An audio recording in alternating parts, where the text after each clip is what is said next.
नमस्कार मित्रांनो, कसे आहात सगळे? मस्त मजेत ना? एस क्लास एज्युकेशन बाय सुहानीमध्ये आपल्या सर्वांचं मनापासून स्वागत आहे.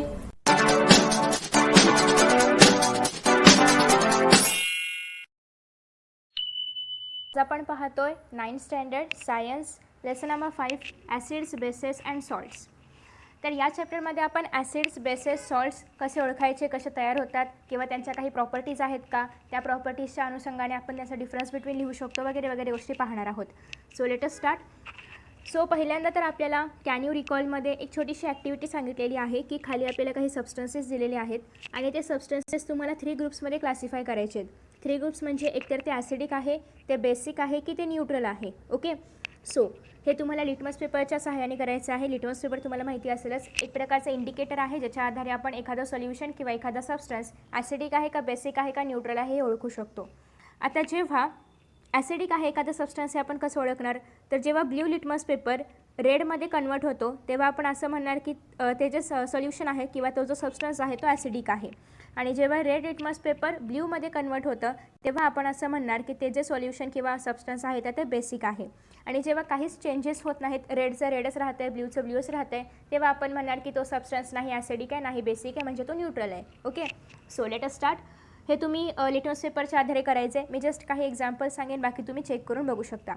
सो लेमनमध्ये सायट्रिक ॲसिड असतं, इट इज ॲसिडिक. टॅमरिंड पण ॲसिडिक आहे. त्याच्यानंतर जर आपण पाहिलं मिल्कमध्ये लॅक्टिक ॲसिड असतं. ऑरेंजमध्ये पण सायट्रिक ॲसिड असतं. व्हिनेगरमध्ये पण ॲसिडिक ॲसिड आहे. बेकिंग सोडा बेसिक आहे. बटर मिल्क पण ॲसिडिक आहे. टमॅटोमध्ये पण ॲसिड असतं, ॲसिडिक आहे. वॉटरचं pH व्हॅल्यू 7 येतं, ते बेसिक पण नाही आहे, ते ॲसिडिक पण नाही आहे, त्याला आपण न्यूट्रल म्हणतो. ओके, सो आफ्टर दॅट की we have earlier seen that some foodstuffs are sour to taste. काही फूडस्टफ्स आंबट असतात, तर काही फूडस्टफ्स बायटर म्हणजे कडू असतात. काही स्लिपरी असतात म्हणजे हातातून लगेच निसटतात. तर काही सोपी टू टच म्हणजे सोपी म्हणजे साबणासारखं असतं, आपण जेव्हा हात लावतो तेव्हा थोडंसं फेस फोम वगैरे असल्यासारखं असतं. So when these substances are studied scientifically, it is found that they contain acidic and basic substances respectively. आणि जेव्हा आपण या काही प्रॉपर्टीजच्या आधारे काही सबस्टन्सेसचा अभ्यास करू तेव्हा आपल्याला कळेल की यामधल्या ह्याच्या कडू लागणं किंवा आंबट लागणं किंवा स्लिपरी वगैरे या सगळ्या प्रॉपर्टीज ज्या आहेत तर त्या बेसिक किंवा ॲसिडिकच्या आहेत. आता यामधल्या बेसिकच्या कोणत्या आहेत, ॲसिडिकच्या कोणत्या आहेत, त्यास आपण पूर्ण या चॅप्टरमध्ये पाहणार आहोत. सो फर्स्ट ऑफ ऑल या ठिकाणी सांगितलेलं आहे की we have also learned an easy and safe method of using an indicator like litmus to identify acids and bases. आपण प्रिव्हियस स्टँडर्ड्समध्ये पाहिले की आपण लिटमस पेपरच्या सहाय्याने एखादा सोल्युशन किंवा एखादा सबस्टन्स ॲसिडिक आहे का बेसिक आहे हे फाइंड आउट करू शकतो. So how are acids and alkalis म्हणजे basic substances identify with the help of litmus paper. मग आता आपण लिटमस पेपरच्या मदतीने एखादा सबस्टन्सेस बेसिक आहे का ॲसिडिक आहे किंवा अल्कलाइन आहे कसं फाइंड आउट करतो, तर मगाशी सांगितल्याप्रमाणे जर ब्ल्यू लिटमस पेपर रेड झाला तर ते सोल्युशन किंवा सबस्टन्स ॲसिडिक आहे आणि रेड जर ब्ल्यू झाला तर त्याला आपण म्हणणार आहोत बेसिक सबस्टन्स आहे. Okay, so we shall now learn more about acids and bases. आपण या चॅप्टरमध्ये ॲसिड्स आणि बेसेस यांच्याबद्दल अजून इन्फॉर्मेशन घेणार आहोत. So let us first review what the molecules of compounds are made up of. कंपाऊंडचे मॉलिक्युल्स कशापासून बनलेले असतात हे थोडक्यात आपण बघणार आहोत या चार्टच्या मदतीने. First of all let me show you. आता या चार्टमध्ये जर आपण पाहिलं, पहिल्यांदा आहे हायड्रोक्लोरिक ॲसिड. मॉलिक्युलर फॉर्म्युला आहे HCl. याच्यामध्ये H जे आहे बेसिक रेडिकल आहे, Cl जे आहे ॲसिडिक रेडिकल आहे आणि HCl काय आहे, एक प्रकारचा ॲसिड आहे. सो आपण टाईप ऑफ कंपाऊंडमध्ये ॲसिड लिहिले. टाईप ऑफ कंपाऊंडमध्ये आपल्याला ॲसिड आहे का, बेस आहे का, न्यूट्रल आहे ते लिहायचं आहे. ॲसिडिक रेडिकलमध्ये आपल्याला पर्टिक्युलर कंपाऊंडमधलं जे रेडिकल आहे, जे पण ॲसिडिक रेडिकल असेल ज्याच्यावरती आपण डोक्यावरती मायनस साईन असेल तर ते ॲसिडिक असतं, ज्याच्या डोक्यावरती पॉझिटिव्ह साईन असेल ते बेसिक असतं आणि त्याच्या बाजूला त्याचं मॉलिक्युलर फॉर्म्युला. ओके, सो या सगळ्या गोष्टी आपल्याला या ठिकाणी लिहायच्या आहेत. HNO3 याला आपण म्हणतो नायट्रिक ॲसिड. तुम्ही हवं तर लिहून घेऊ शकता कारण मी लगेच सिरीज पण करणार आहे. सो याला आपण म्हणतो नायट्रिक ॲसिड. याच्यामध्ये जे बेसिक रेडिकल आहे तर ते आहे H+. ॲसिडिक रेडिकल जे आहे या ठिकाणी तर ते आहे NO-. Okay, NO-. आणि हे एक प्रकारचं ॲसिड आहे, ॲसिडिक आहे. आफ्टर दॅट नेक्स्ट आहे HBr. याला आपण हायड्रोजन ब्रोमाइड बोलू शकतो. याच्यामध्ये बेसिक रेडिकल आहे H+. आता याचे काही सायंटिफिक नावं पण आहेत, तुम्ही ते घ्या किंवा डायरेक्ट याच्या आधारे पण तुम्ही नाव घेऊ शकता, ॲज यू विश, दोन्ही पण नावं चालतात. ओके, सो जसं की या ठिकाणी आपण जर पाहिलं तर H2SO4 आहे. याचा अजून एक सल्फ्युरिक ऑक्साईड पण आपण याला म्हणू शकतो किंवा याला आपण नको सल्फ्युरिक ऑक्साईडच लिहा तुम्ही. ओके, सल्फ्युरिक ॲसिड लिहा. सो आफ्टर दॅट नेक्स्ट आहे हायड्रोजन ब्रोमाइडमध्ये आपण बघितलं तर H+ जे आहे तर ते बेसिक रेडिकल आहे. Br जे म्हणजे ब्रोमाइन जे आहे तर ते ॲसिडिक रेडिकल आहे आणि हे ॲक्च्युअल मिळून ॲसिडिक आहे. त्याच्यानंतर सल्फ्युरिक ॲसिड किंवा सल्फ्युरिक ऑक्साईड. आता या ठिकाणी जर आपण पाहिलं तर H+ कसं आहे, बेसिक आहे आणि SO4 कसं आहे, ॲसिडिक आहे आणि हे पण एक प्रकारचं ॲसिड आहे. नेक्स्ट आहे H3BO3, याला की आपण बोरिक ॲसिड वगैरे म्हणू शकतो. सो H+ आहे या ठिकाणी बेसिक रेडिकल आणि ॲसिडिकमध्ये येणार आहे BO3 आणि त्याला आपण म्हणणार आहोत ॲसिड. ओके, आफ्टर दॅट आहे NaOH, ज्याला की आपण सोडियम हायड्रॉक्साईड म्हणतो. यामध्ये Na जे आहे तर ते बेसिक रेडिकल आहे, OH आहे ॲसिडिक रेडिकल आणि हे पूर्ण एक प्रकारचं बेस आहे, बेसिक सबस्टन्स आहे. आफ्टर दॅट आहे पोटॅशियम हायड्रॉक्साईड, K+ आहे याच्यामध्ये बेसिक, OH- आहे ॲसिडिक एक प्रकारचं बेस आहे. CaOH2 calcium hydroxide. आता यामध्ये तुम्ही जर पाहिलं तर ज्याच्यामध्ये हायड्रॉक्साईड येते किंवा OH येते ते सगळं येणार आहे बेसिकमध्ये. ओके, आणि ज्यामध्ये O वगैरे आलं होतं किंवा ज्याच्यामध्ये H आलं होतं तर त्याला आपण घेतलं होतं ॲसिडिकमध्ये. सो OH म्हणजे हायड्रॉक्साईडवाले नेहमी बेसिकमध्ये येतात. सो नेक्स्ट आहे कॅल्शियम हायड्रॉक्साईड, Ca+ म्हणजेच बेसिक आहे, OH- म्हणजेच ॲसिडिक आहे आणि एक प्रकारचं बेस आहे. नेक्स्ट आहे NH4OH ॲमोनियम हायड्रॉक्साईड, NH+ जे येणार आहे तुमचं बेसिकमध्ये येईल, OH तुमचं येणार आहे ॲसिडिकमध्ये आणि एक प्रकारचं बेस आहे. After that sodium chloride, Na+ येईल याच्यामध्ये, Cl- येईल आणि आफ्टर दॅट नेक्स्ट आहे CaNO3 कॅल्शियम नायट्रेट ज्याला आपण म्हणू शकतो. याच्यामध्ये Ca येणार आहे बेसिकमध्ये, NO येणार आहे ॲसिडिकमध्ये, न्यूट्रल आहे हे. After that potassium sulphate. So potassium सल्फेटमध्ये पण K येणार आहे पॉझिटिव्हमध्ये, SO4 येणार आहे निगेटिव्हमध्ये आणि हे येणार आहे neutral. After that calcium chloride, याच्यामध्ये Ca येणार आहे बेसिकमध्ये, Cl येणार आहे ॲसिडिकमध्ये आणि एक प्रकारचं न्यूट्रल सोल्युशन आहे. नेक्स्ट आहे NH4 SO4, सो ॲमोनियम सल्फेट ज्याला आपण म्हणू शकतो. NH4 याच्यामध्ये येणार आहे बेसिकमध्ये, CO4 येणार आहे ॲसिडिकमध्ये आणि कंपाऊंड आहे न्यूट्रल. तुम्ही म्हणाले आपण कसं ओळखलं बेसिक कोणतं रेडिकल आहे आणि ॲसिडिक कोणतं रेडिकल आहे, तर हे आपण प्रिव्हियस व्हिडिओमध्ये किंवा प्रिव्हियस चॅप्टरमध्ये पाहिले की जे लेफ्ट हँड साईडचे असतात, म्हणजे लेफ्ट हँड साईडला या ठिकाणी H आहे, या ठिकाणी Ca आहे, तर लेफ्ट हँड साईडवाले सगळे बेसिक असतात आणि राईट हँड साईडवाले सगळे ॲसिडिक असतात. सो त्याच्यावरून आपण ओळखतो की कोणतं ॲसिडिक आहे आणि कोणतं बेसिक आहे. ओके, आफ्टर दॅट नेक्स्ट आहे अजून एक क्रायटेरिया की ज्याच्यामध्ये OH आहे त्याला आपण म्हणतो बेसिक आहे, ज्याच्यामध्ये OH नाही आहे त्याला आपण म्हणतो ॲसिडिक आहे, ज्यामध्ये कोणतीतरी सॉल्ट प्रेझेंट आहे जसं की SO4 वगैरे असेल तर ते असणार आहे न्यूट्रल.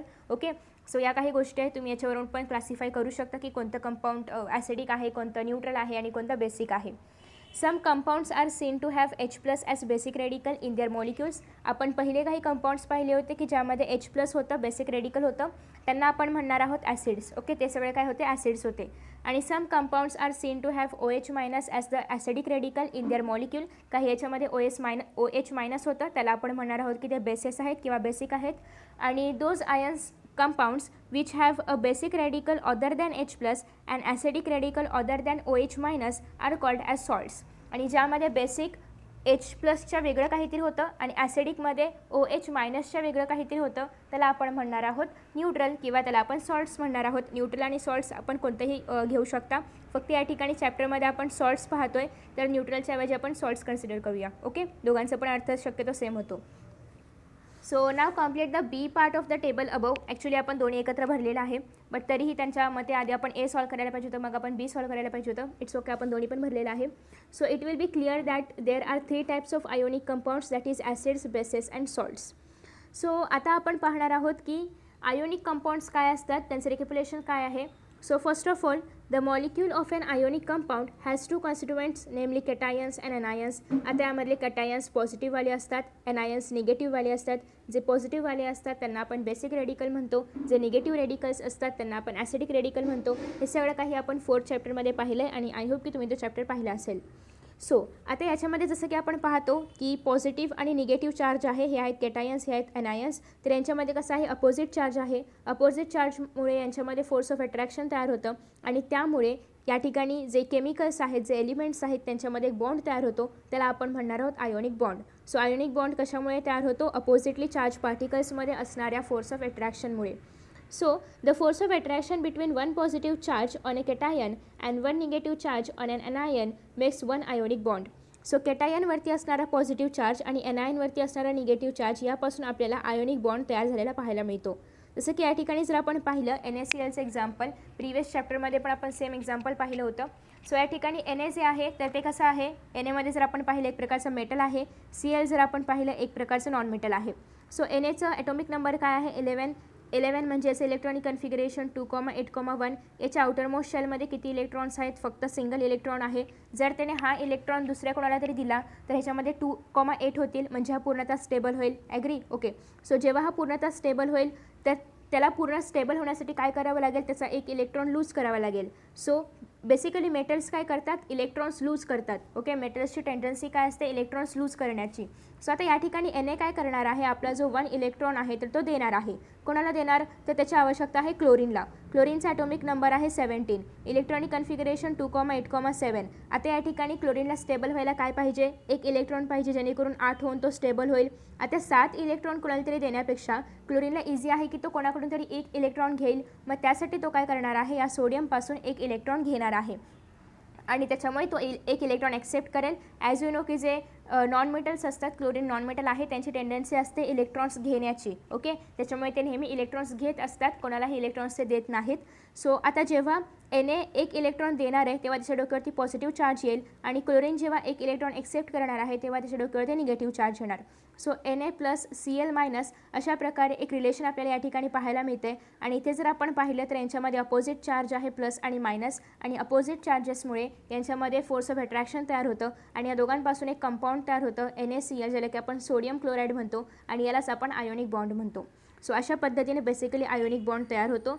हे तुम्ही या ठिकाणी सगळं रीड करू शकता. आणि जे तयार होणारा आयोनिक बॉन्ड आहे NaCl, याच्यावरती कोणताही चार्ज नसतो. हा कसा असतो, न्यूट्रल असतो. ओके, आयोनिक बॉन्ड्स नेहमी न्यूट्रल असतात, यांच्यावरती पॉझिटिव्ह निगेटिव्ह कोणताही चार्ज नसतो, कारण हा पॉझिटिव्ह आहे, हा निगेटिव्ह आहे आणि त्याच्यामुळे हे कसे असतात, न्यूट्रल असतात. आणि जेव्हा आपण आयोनिक कंपाऊंड तयार करणार, आता हे पूर्ण तयार झालं तर तयार झाल्यानंतर ते आपण Na प्लस Cl मायनस असं कधीच लिहित नाही, हे चार्जेस आपण दाखवत नाही, कारण ॲज आय टोल्ड यू की हे कसे असतात, न्यूट्रल असतात, यांच्यावर कोणताही चार्ज अप्लाय होत नाही. सो देअरफॉर जेव्हा हे पूर्ण तयार होणार NaCl तेव्हा ते आपण NaCl असंच लिहिणार, Na प्लस Cl मायनस असं लिहिणार नाही. सो इन दिस वे हे सगळं होतं आयोनिक कंपाऊंडबद्दल इन्फॉर्मेशन. सो आयोनिक कंपाऊंड काय आहे, जे आता तयार झालेलं आहे NaCl, न्यूट्रल आहे, कोणताही चार्ज नाही आहे, म्हणजे ते ॲसिडिक पण नाही आहे, बेसिक पण नाही आहे, म्हणजे काय आहे ते सॉल्ट आहे. ओके, सो आफ्टर दॅट आता या ठिकाणी तेच सांगितलेलं आहे की स्टेबल होण्यासाठी वगैरे त्यांनी इलेक्ट्रॉन दिले आणि घेतले वगैरे वगैरे वगैरे. सो या ठिकाणी एक महत्त्वाची गोष्ट आहे की ionic compound NaCl having very high stability is formed. आता याची स्टॅबिलिटी खूप हाय असते, कारण Na पण कसं झालेलं आहे, स्टेबल झालेलं आहे, Cl पण स्टेबल झालं आहे. Na चे 2,8 झाल्यामुळे स्टेबल आहे, तर Cl 2,8,8 झाल्यामुळे स्टेबल आहे, म्हणजे दोघं पण स्टेबल आहेत आणि म्हणून याची स्टॅबिलिटी खूप जास्त आहे. ओके, सो एवढे सगळं या ठिकाणी होतं. आफ्टर दॅट असं आहे की dissociation of ionic compounds. Dissociation म्हणजे काय, आता आपण पाहिलं की एक आयोनिक कंपाऊंड तयार झालं. Okay, so on mixing the substances as shown here, what are the resulting mixtures formed by mixing the following substances called. So first of all जर आपण वॉटर आणि सॉल्ट मिक्स केलं, तुम्ही त्याला काय म्हणाल, सॉल्ट सोल्युशन म्हणाल. जर आपण वॉटर आणि शुगर मिक्स केलं काय म्हणाल, शुगर सोल्युशन म्हणाल. आता वॉटर आणि सँड म्हणजे काय, माती किंवा वाळू. वॉटर आणि वाळू मिक्स होऊ शकते का, नाही मिक्स होऊ शकत. म्हणजे एकदम इतकी मिक्स होईल का की पाणी आणि मीठ जेवढं मिक्स होतं, नाही मिक्स होणार. वॉटर आणि सॉडस्ट म्हणजे लाकडाचा भुसा, तर ते पण मिक्स होईल का, नाही होणार.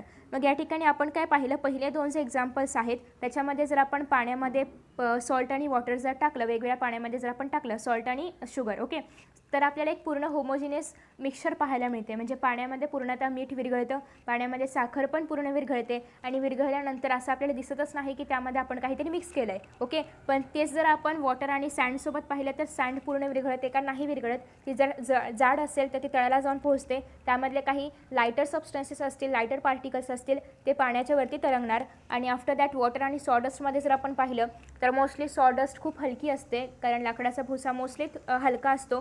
जर काही जड पार्टिकल्स असतील ते खाली जाऊन बसतील तळाशी आणि हलकेवाले पार्टिकल्स वर तरंगणार. Okay, so in this way शेवटचे दोन सोल्युशन्स जर आपण पाहिले तर ते सोल्युशन्स तयारच होणार नाहीत, कारण ते पर्टिक्युलर सबस्टन्सेस पाण्यामध्ये मिक्स होत नाहीत. सो हे दोन प्रकार आहेत सोल्युशन्सचे, एक असतात होमोजिनस सोल्युशन्स, दुसरे असतात हेटेरोजिनस. हे आपण पुढे पुढे पाहूया, मी जस्ट तुम्हाला एक आयडिया दिली. So on dissolving in water an ionic compound forms an aqueous solution. जर आपण आयोनिक कंपाऊंड पाण्यामध्ये टाकले, जर आपण NaClला इमॅजिन करा की जर आपण NaClला पाण्यामध्ये टाकलं आपल्याला काय मिळेल, NaClचं ॲक्वियस सोल्युशन. ॲक्वियस म्हणजे काय, तर त्याच्यामध्ये आपण पाणी मिक्स केलं. पाण्याला आपण ॲक्वा म्हणतो, माहिती असेल. पाण्याला आपण काय म्हणतो, ॲक्वा. म्हणून जे ऑर्गॅनिझम्स पाण्यामध्ये राहतात त्याला आपण ॲक्वॅटिक म्हणतो. सो आपण जर एखाद्या सोल्युशनला जर पाण्यामध्ये टाकतोय, म्हणजे एखाद्या आयोनिक कंपाऊंडला जर आपण पाण्यामध्ये टाकतोय, तर ते जे काही सोल्युशन तयार होईल त्याला आपण ॲक्वियस सोल्युशन ऑफ काहीतरी जे पुढे असेल त्याला म्हणणार आहोत. Okay. So in the solid स्टेटमध्ये the oppositely charged ions in the ionic compound are sitting side by side. आणि जर आपण सॉलिड स्टेटमध्ये म्हटलं, आता NaCl आहे आपल्याकडे, सॉलिड स्टेटमध्ये आहे NaCl. सो हे एकमेकांना खूप चिटकून असतात, म्हणजे सॉलिड स्टेटमध्ये आहेत तर ऑब्वियसली खूप चिटकून असतात. यांच्यामध्ये जरासुद्धा जागा नसते आणि त्याच्यामुळे ते हलू शकत नाहीत. ओके, त्याच्यामधले पार्टिकल्स हलू शकत नाहीत. But when an ionic compound begins to dissolve in water, but जर आपण हे चिटकून बसलेल्या सॉलिडला जर आपण पाण्यामध्ये टाकलं तर ऑब्वियसली त्याच्यामध्ये पाणी जाणार. मध्ये पाणी गेल्यामुळे हे पार्टिकल्स एक दुसऱ्यांपासून थोडे लांब होणार, एकमेकांना ते पुश करणार, म्हणजे पुश करणार आणि त्यामुळे ते एक दुसऱ्यांपासून सेपरेट होणार. ओके, आणि म्हणूनच ते काय होणार आहे, एक सोल्युशन तयार होणार. आता जर हे पार्टिकल सेपरेट झाले यामध्ये पाणी गेल्यामुळे, तर हे कसे होणार आहे, डिझॉल्व्ह होणार पाण्यामध्ये आणि त्याला आपण म्हणणार आहोत aqueous solution. Okay. So ionic compound जेव्हा आपण पाण्यामध्ये टाकतो तेव्हा ते सेपरेट होतात त्यांच्यामधले बॉन्ड्स आणि त्यापासून तयार होणारं सोल्युशन त्याला आपण ॲक्वियस सोल्युशन म्हणतो. ओके, फक्त आयोनिक कंपाऊंड्सच नाही, इतर जे पण सोल्युशन्स असतील तर ते. आफ्टर दॅट या ठिकाणी तुम्हाला NaCl दाखवण्यात आलेलं आहे की याच्यामध्ये आहे सोडियम क्लोराईडमध्ये जेव्हा पाणी जाणार तेव्हा क्लोराईड सेपरेट होणार, सोडियम सेपरेट होणार आणि फायनली थोड्या वेळानंतर ते अशा पद्धतीने सेपरेट होणार की ते सोडियम क्लोराईड सोल्युशन होतं हेच वाटणार नाही आणि याला आपण म्हणणार आहोत या सोल्युशनला aqueous solution of sodium chloride. आणि यामधलं सोडियम आणि क्लोराईड सेपरेट झालेलं पाहायला मिळतं आहे. ओके, म्हणजे त्या दोघांमध्ये एवढा हायली चार्ज होता, फोर्स ऑफ अट्रॅक्शन होतं, पण पाण्यामुळे ते सगळा फोर्स ऑफ अट्रॅक्शन निघून गेला आणि ते सेपरेट झाले. So after that each of the dissociated ions in the aqueous solution is surrounded by water molecules. आणि आता इथे जर आपण पाहिलं तर Cl- च्या भोवती काय सगळं पाणी आहे, Na भोवती पण पाणी आहे. आधी काय होतं, ते दोघं कंबाईन होते बट पाण्यामुळे सेपरेट झाले आणि त्यांच्या आजूबाजूला पाणी तयार झालं, म्हणजे पाण्याचे मॉलिक्युल्स तयार झाले. सो आता याला आपण काय म्हणणार आहोत, ॲक्वियस सोल्युशन. ॲक्वियस सोल्युशन आपण AQ ने रिप्रेझेंट करतो, मग याला आपण म्हणणार आहोत ॲक्वियस सोल्युशन ऑफ NaCl किंवा Na aqueous plus positive charge Cl- aqueous. आता हे सेपरेट लिहिलेत म्हणून आपण यांच्यावरती चार्ज देऊ शकतो, मग अशी ते दोघं एकत्र होते. ओके, आता याला आपण Na ॲक्वियस म्हणणार कारण Naच्या भोवती कुठले मॉलिक्युल्स आहेत, वॉटरचे. Cl पण ॲक्वियस म्हणणार कारण Clच्या भोवती पण कुठले मॉलिक्युल्स आहेत, वॉटरचे. Okay, so in this way आपण हे रिप्रेझेंट करतो. या ठिकाणी रिॲक्शन पाहायला मिळते तुम्हाला, dissociation of salt in aqueous solution, कारण NaCl एक प्रकारचं सॉल्ट होतं. सो जेव्हा आता या ठिकाणी आपण ब्रॅकेटमध्ये S लिहिला, एसचा अर्थ काय, सॉलिड. सगळ्यात पहिल्यांदा NaCl कशामध्ये होतं, सॉलिड स्टेटमध्ये होतं. जर या ठिकाणी L लिहिला असता त्याचा अर्थ लिक्विड, जर या ठिकाणी G लिहिला असता त्याचा अर्थ गॅशियस, AQ लिहिलं त्याचा अर्थ ॲक्वेसियस. ओके, सो हे काही सिम्बॉल्स आहेत जे तुम्हाला 10th स्टँडर्डमध्ये डीपमध्ये पाहायला मिळतील.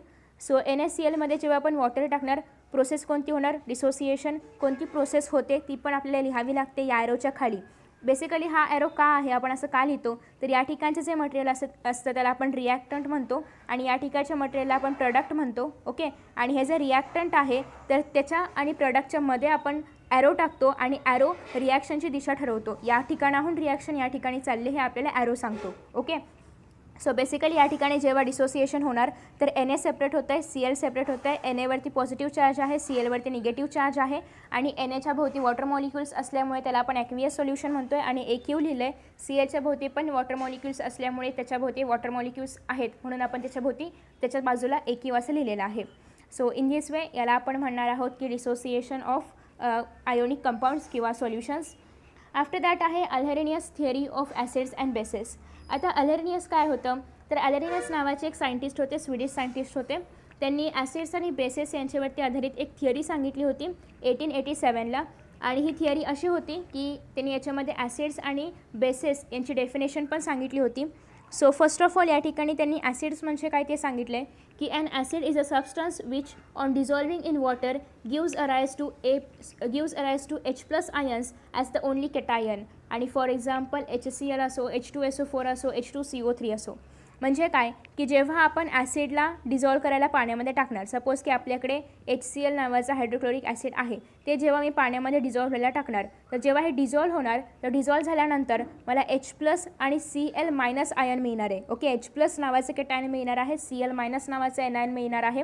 सो जेव्हा एखादं ॲसिड मी पाण्यामध्ये डिझॉल्व्ह व्हायला टाकते आणि मला जेव्हा H+ आयन मिळतोय, H+ केटायन मिळतोय, तेव्हा त्याला मी म्हणणार आहे की ते सोल्युशन ॲसिडिक आहे. ओके, आता सपोज की HCl काय आहे मला माहिती नाही, हे ॲसिडिक आहे basic I don't know. So मी हे जे HCl जेव्हा पाण्यामध्ये टाकेन आणि पाण्यामध्ये डिझॉल्व्ह झाल्यानंतर जर मला H+ आयन म्हणजे H+ केटायन आणि Cl- एनायन जर मला मिळालं, Cl- असो प्लस असो आपल्याला काही घेणं देणं नाही आहे, फक्त आपल्याला H+ मिळायला पाहिजे. जर मी हे डिझॉल्व्ह केल्यानंतर मला H+ मिळते, याचा अर्थ हे ॲसिड आहे. ओके, पुन्हा एकदा सांगते, जेव्हा एखादा सबस्टन्स तुम्हाला माहिती नाही आहे हे ॲसिड आहे का बेस आहे, तुम्ही याला जेव्हा पाण्यामध्ये टाकताय, पाण्यामध्ये टाकल्यानंतर हे पूर्ण डिझॉल्व्ह होतं आहे. डिझॉल्व्ह झाल्यानंतर जर तुम्हाला H+ मिळत आहे केटायन, तर त्याचा अर्थ हा की HCl काय आहे, ॲसिडिक आहे. बस एवढंच लक्षात ठेवायचं आहे. याचे काही एक्झाम्पल्स आहेत, हायड्रोक्लोरिक ॲसिड, सल्फ्युरिक ॲसिड आणि आफ्टर दॅट H2CO3. आता या ठिकाणी तुम्हाला रिॲक्शन पाहायला मिळते की जेव्हा तुम्ही HCl काय गॅस आहे, त्याला जेव्हा तुम्ही पाण्यामध्ये टाकाल तेव्हा ते डिसोसिएशन होणार. डिसोसिएशनमध्ये तुम्हाला H+ सेपरेट झालेला पाहायला मिळेल, Cl- सेपरेट झालेला पाहायला मिळेल. H काय आहे, केटायन आहे, Cl काय आहे, एनायन आहे. यांच्या भोवती कुठले मॉलिक्युल्स येतील, ऑब्व्हियसली वॉटरचे पाण्यामध्ये टाकतोय ना आपण, त्याच्यामुळे हे कशामध्ये कन्वर्ट होणार, ॲक्वियसमध्ये. सो या ठिकाणी H+ आपल्याला ॲक्वियस मिळालं, Cl- आपल्याला ॲक्वियस मिळालं. आफ्टर दॅट सल्फ्युरिक ॲसिड आहे, H2SO4 लिक्विड फॉर्ममध्ये असणार आहे, त्याच्यामुळे आपण L लिहिलं आहे ब्रॅकेटमध्ये. आता या ठिकाणी याच्यामध्ये जेव्हा आपण पाणी टाकू किंवा हे जेव्हा आपण पाण्यामध्ये टाकू तेव्हा H सेपरेट होणार आणि HS4 जो आहे तो सेपरेट होणार. आता या ठिकाणी इथे आपण पाहिलं तर Hचे किती मॉलिक्युल्स आहेत, 2 मॉलिक्युल्स आहेत. सो एक H मॉलिक्यूल सेपरेट झाला, पण दुसरा H मॉलिक्यूल यांच्यासोबतच राहिलेला आहे. आपली कंडिशन काय आहे, आपल्याला H+ मिळायला पाहिजे, फक्त आपल्याला H+ पाहिजे, बाकीचे Hचे आपल्याला काही घेणं देणं नाही. आपल्याला H+ मिळालं, बाद झालं, तो ॲसिडिक आपल्याला कळलं. ओके, सो बाकीचे H कुठे का जायनात, आपल्याला येते, आपल्याला फक्त H+ मिळाला पाहिजे. H+ मिळाला की ते ॲसिडिक आहे. ओके, एवढंच लक्षात ठेवा, बाकीचे एक्सेप्शन्स आपण नंतर बघू. सो आता या ठिकाणी सेकंड जे तयार झालेलं आहे एनायन, तर ते आहे HSO4-, ते पण एक्वियस आहे. आफ्टर दॅट नेक्स्ट आहे HSO4 जो आता या ठिकाणी तयार झाला आहे, यामधला पण आपण H सेपरेट काढू शकतो आणि SO4 सेपरेट काढू शकतो. पुन्हा एकदा आपल्याला याला पाण्यामध्ये टाकावं लागेल. पाण्यामध्ये टाकलं, डिसोसिएशन झालं, तर यामधला H सेपरेट होणार आणि SO4 सेपरेट होणार.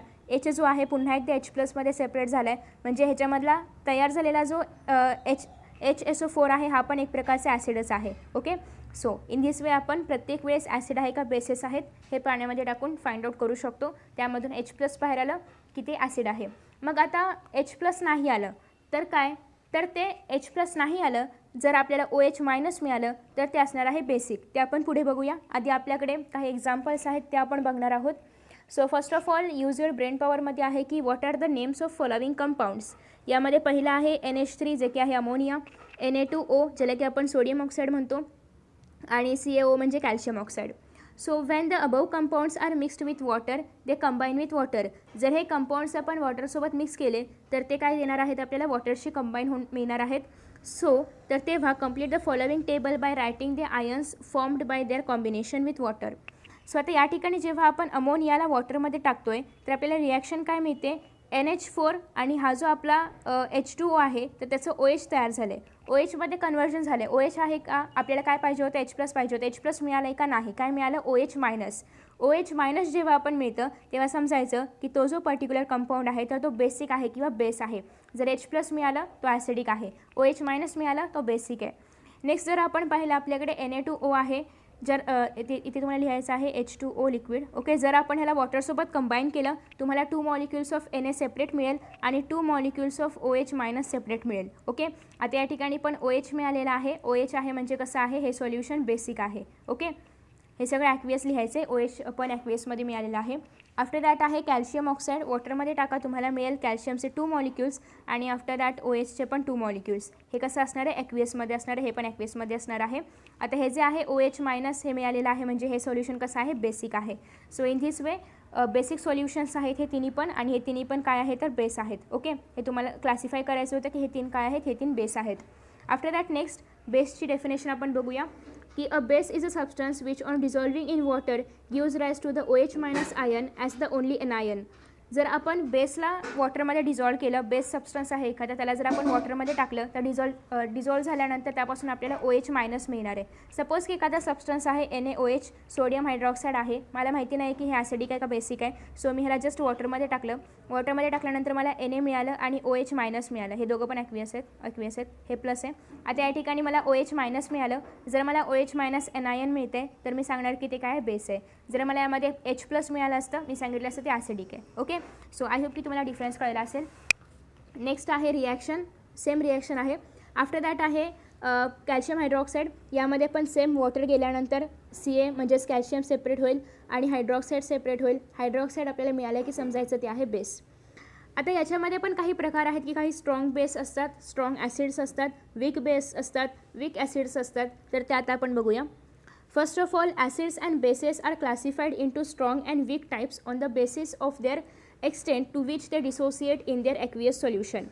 पहिल्यांदा ॲसिड्स आणि बेसेस जे आहेत ते बेसिकली 2 टाईप्समध्ये आपण क्लासिफाय करतो. एक तर ते वीक ॲसिड आहे का स्ट्रॉंग ॲसिड आहे, एक तर ते वीक बेस आहे का स्ट्रॉंग बेस आहे. ओके, सो कसं कळणार आपल्याला की ते स्ट्रॉंग ॲसिड आहे? Let us see. जेव्हा आपण एखादं सोल्युशन पाण्यामध्ये टाकणार, पाण्यामध्ये डिझॉल्व करणार, a strong acid dissociates almost completely and the resulting aqueous solution contains mainly H+ ions and the concerned acidic radical. जसं की आपण पाहतो एखादं आपल्याकडे सबस्टन्स आहे, ते जर आपण पाण्यामध्ये टाकलं, पाण्यामध्ये टाकल्यानंतर ते कम्प्लिटली डिसोसिएट होते, म्हणजे कम्प्लिटली ते पूर्णतः पाण्यामध्ये कम्प्लिटली डिझॉल्व होते.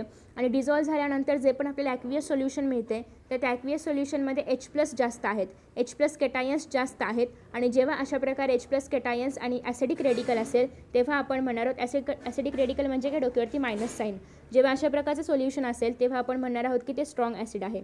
जसं की HCl आहे, HBr आहे, HNO3 म्हणजे ज्याला की आपण नायट्रिक ॲसिड म्हणतो, H2SO4 सल्फ्युरिक ॲसिड आहे. हे सगळे एक्झाम्पल्स आहेत ॲसिडिक स्ट्रॉंग ॲसिडवाले. ओके, आता वीक ॲसिडवाले. जसं की आपण स्ट्रॉंग ॲसिडमध्ये पाहिलं की H+ आपल्याला सगळ्यात जास्त मिळते आणि ते पूर्ण सोल्युशन वॉटरमध्ये डिसोसिएट होते. तर त्याचप्रमाणे जर आपण वीक ॲसिडमध्ये पाहिलं तर जेव्हा आपण वीक ॲसिड डिझॉल्व करणार वॉटरमध्ये तर ते कम्प्लिटली डिसोसिएट होत नाही. ओके, कम्प्लिटली डिसोसिएट होत नाही. आणि आपल्याला जे H+ मिळणार आहेत तर ते खूप स्मॉल प्रपोर्शनमध्ये असणार आहेत. ओके, पुन्हा एकदा, जेव्हा आपण एखादा वीक ॲसिड वॉटरमध्ये टाकू डिझॉल्व होण्यासाठी तर तेव्हा ते एकतर कम्प्लिटली डिसोसिएट होत नाही, सोबतच आपल्याला ॲक्वियस सोल्युशनमध्ये जे H+ आयन्स मिळतात ते खूप लो क्वांटिटीमध्ये असतात, लेस प्रपोर्शनमध्ये असतात. ओके, आणि त्याच्यामध्ये अनडिसोसिएटेड मॉलिक्युल्स जास्त असतात, डिसोसिएटेडपेक्षा अनडिसोसिएटेड जास्त असतात. आणि अशी केस जेव्हा असेल तेव्हा आपण म्हणणार की ते पर्टिक्युलर सोल्युशन जे आहे तर ते वीक आहे, ज्याला की आपण H2CO3 म्हणू शकतो, म्हणजेच कार्बोनिक ॲसिड असेल किंवा CH3COOH म्हणजे ॲसिटिक ॲसिड असेल तर हे त्याचे एक्झाम्पल्स आहेत. ओके, पुन्हा एकदा स्ट्रॉंग आणि वीकमधला डिफरन्स आपण थोडक्यात बघूया. स्ट्रॉंग ॲसिड आपण केव्हा म्हणणार, जेव्हा आपण एखादं सोल्युशन वॉटरमध्ये टाकलं, ते पूर्णतः वॉटरमध्ये डिझॉल्व होतं. डिझॉल्व झाल्यानंतर जे ॲक्वियस सोल्युशन आहे त्या ॲक्वियस सोल्युशनमध्ये H+ आयन्स जास्त आहेत आणि ते सोल्युशन पाण्यामध्ये पूर्णतः डिसोसिएट होते. ह्या जर 2 कंडिशन्स फुलफिल असतील तर आपण म्हणणार की ते सोल्युशन स्ट्रॉंग ॲसिड आहे. आणि जर एखादं वीक ॲसिड आपण पाण्यामध्ये टाकते, पाण्यामध्ये टाकल्यानंतर त्याच्यापासून आपल्याला एक तर ते कम्प्लिटली डिसोसिएट होत नाही आहे आणि त्याच्यापासून जे आपल्याला H+चे आयन्स मिळणार आहेत ते पण खूप कमी प्रपोर्शनमध्ये आहेत, त्यामध्ये डिसोसिएटेडपेक्षा अनडिसोसिएटेड मॉलिक्युल्स जास्त आहेत, तेव्हा आपण म्हणणार की ते ॲसिड वीक आहे. ओके, सो एक्झाम्पल आहे ॲसिटिक ॲसिड आणि H2CO3. After that strong base आणि वीक बेस.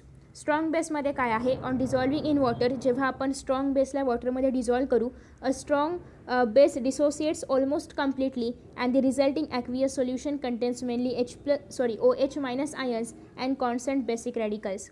आता जेव्हा आपण स्ट्रॉंग बेस पाण्यामध्ये टाकू, पाण्यामध्ये ते पूर्णतः विरघळणार, पूर्णतः डिसोसिएट होणार आणि ते जे ॲक्वियस सोल्युशन तयार होईल तर त्या ॲक्वियस सोल्युशनमध्ये OH मायनस प्रेझेंट असणार, तेव्हा आपण म्हणणार OH minus as a basic radical present असणार, तेव्हा आपण म्हणणार की ते पर्टिक्युलर सोल्युशन आहे स्ट्रॉंग बेसिकवालं.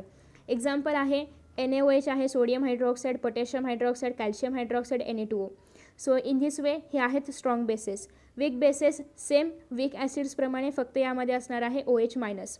आता वीक बेसेस जे आहेत ते जेव्हा आपण पाण्यामध्ये डिझॉल्व करू, एकतर ते कम्प्लिटली डिसोसिएट होणार नाहीत, त्यापासून जे आपल्याला OH मायनस मिळेल त्याची क्वांटिटी खूप कमी असणार आहे आणि त्यामध्ये अनडिसोसिएटेड मॉलिक्युल्स खूप जास्त असणार आहेत as comparatively dissociated molecules. So जेव्हा अशा पद्धतीचे सोल्युशन्स असतील तेव्हा आपण म्हणणार आहोत की ते वीक बेस आहे, ज्यामध्ये येणार आहे NH4OH अमोनियम हायड्रॉक्साईड.